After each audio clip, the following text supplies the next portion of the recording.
Okay. All right. And what is this for? To check on what? To delve further into Hillary's emails. Another aspect of Hillary's emails. I'm not too sure because I am looking for something else that was not all that important.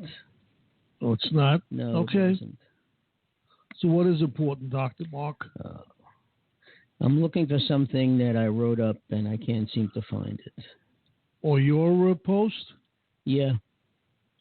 It should be right on top. You didn't post anything today, did you? I'd like to hear what Bill Maher has to say tonight, boy. If he has a new show tonight. This has been some week. Yeah. Well, listen, he's got plenty to talk about, which I thought I did, but I guess we don't. I thought we had plenty to talk about, but I'm beginning to feel like we have nothing to talk about. Well, no, it's not that we have nothing to talk about. It's just that we've said, this is nothing that hasn't been said before, that certain members of law enforcement get carried away with the fact that they have a gun and a badge, and they take it upon themselves to act in an inappropriate manner, okay? And it's up to the police department plus the people themselves to rise up and, point this out. Well, rise up is not a good expression. No, then what's a good expression? Well, rise up sounds like rise up and rally and, and do something you shouldn't, No, they'd rally like they did last night in Dallas before that guy started shooting people. Yeah, that was a very good rally. And that was peaceful enough. Yeah, it was. And it's a shame that guy didn't see it. He hated all whites, especially blacks. Especially cops.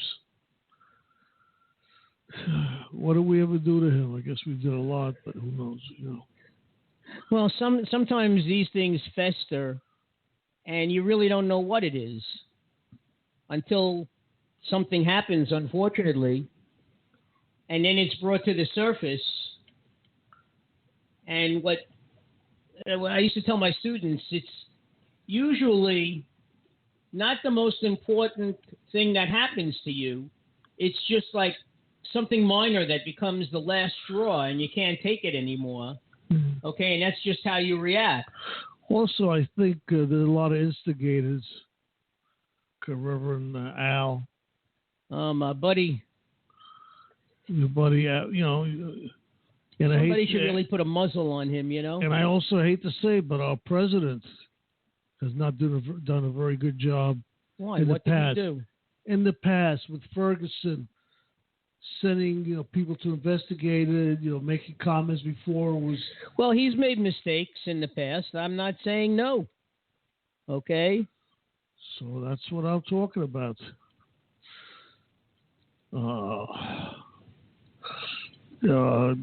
What's his name? What's the name of this? Bratton. Our police commissioner in New York wouldn't allow Trump to speak to the troops, as they say, the men in blue in the 12 o'clock roll call. He said, you have to talk to me first, and I'll decide what should be talked to the troops. Well, let's face it. And then he said he would do the same thing if Hillary came and requested. Well, he would, because the bottom line is you don't know, especially with Trump, you don't know what he's going to say. And he's not exactly one to stay on script. Let's be honest about that. But he said he would make the same request of Hillary. Because that's the right thing to do. Well, he said they shouldn't bring politics into the... Policing is like being in the military, okay? If you have personal feelings and beliefs one way or the other, you should keep it to yourself because you got to go out there and do a job. The military, whether they agree upon a war or not, they're sent out to do a job, and that's the job they have to do because they listen to their commander-in-chief. Okay? It's true.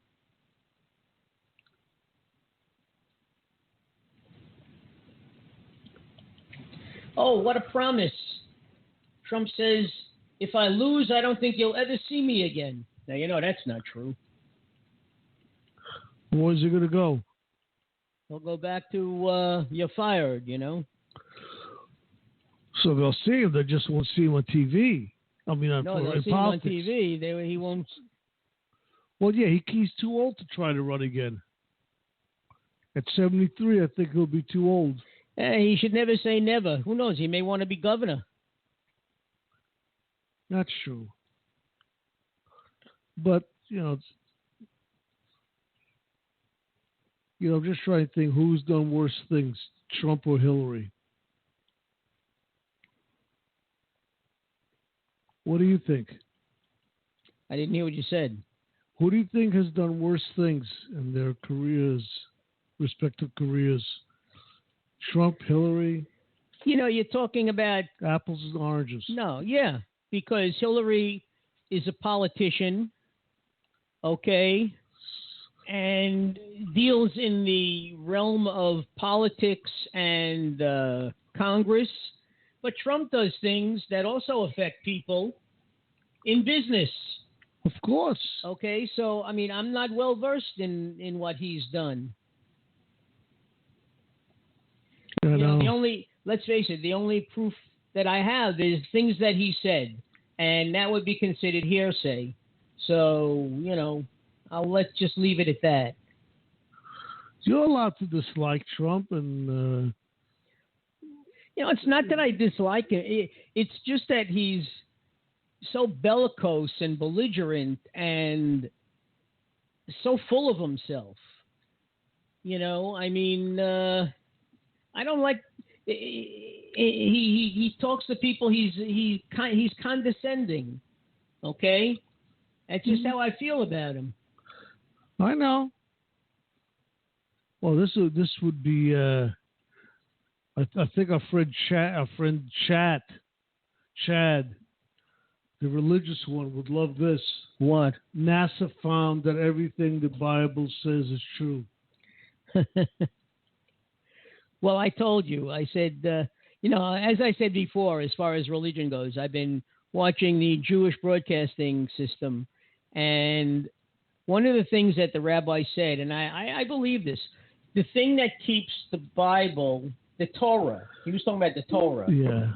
The things that keeps the Torah, the 5 books of Moses, current is the fact that with every generation there comes new insight and new meaning when you read the passages, okay? Because the Torah is not meant to be read with only one viewpoint in mind.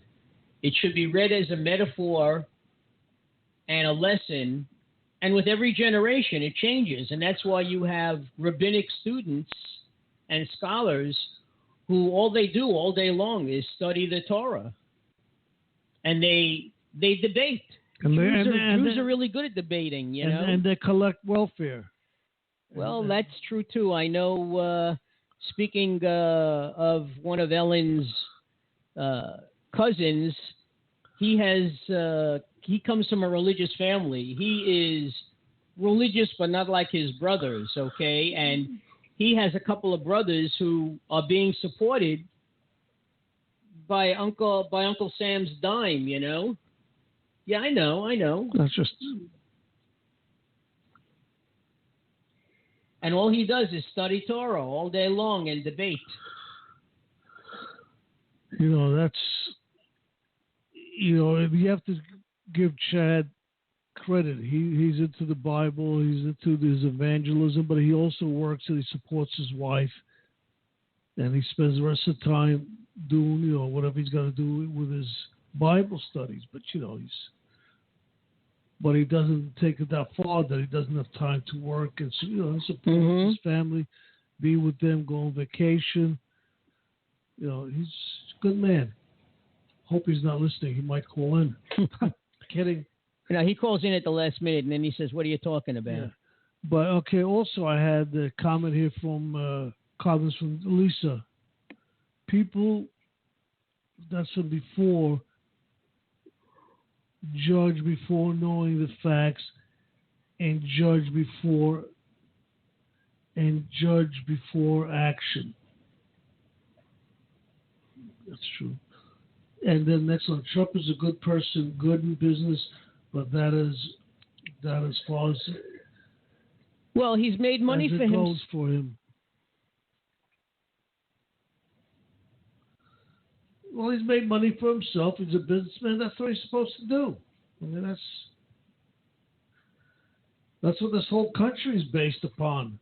What? People making money. This is still a capitalistic country. It's not socialistic yet. No, it's not. It may become one day. You never know. We're leaning towards a lot of socialistic type. Well, the more and more the government does, and you know, there's nothing wrong with that. I mean, you have that in Canada, you have that in England, you have that in Israel.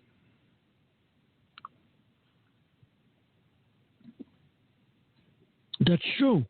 But the U.S. people are not, I would say most people are not willing to give up as much as those countries in Europe to get the... Well, like I said to you before, what gets me is when the Tea Party back in 2010 started to come to power and wreak havoc in Congress, all right, you had people, you know, espousing the virtues of the Tea Party, but on the other side of the coin, they said, don't touch my Social Security.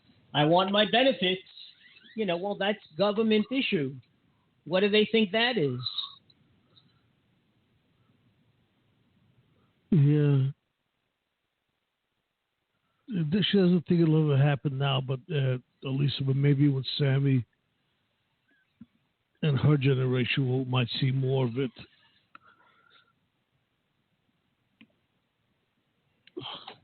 Well, you know,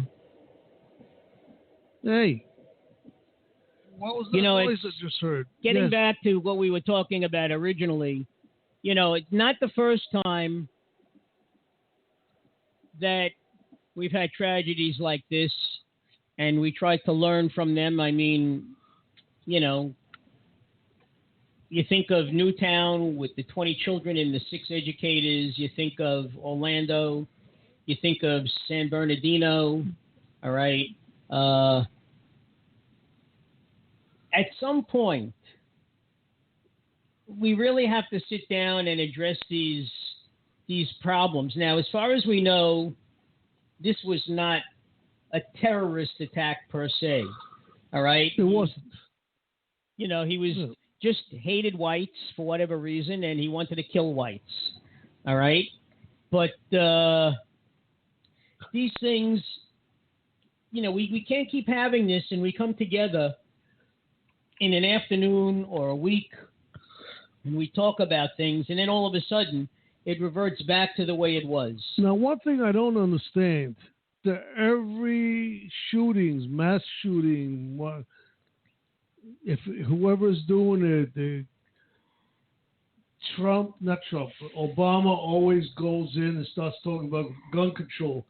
Now, this guy was using probably an AK-47 or something like that, and after the murder of the 5 cops, he didn't say a word about gun control this time. Well, why? I don't know why, because the guy did have an assault rifle. That's what he was using. Exactly. You know. It seems like Trump only cares about it when things that he doesn't want to admit. No, he throws it off as a reason, excuse. No, he can't, because he realizes that this has been said before. Why drag it out again? Well, he says it every time. He's never missed it. All these shootings, all these killings. This is the first one when he hasn't said anything. Because this time it wasn't a terrorist. It was black on white. It was a lot of things that he doesn't like to talk about. Well, but he spoke about it when it was, a year ago, a year and a half ago, Michael Ferguson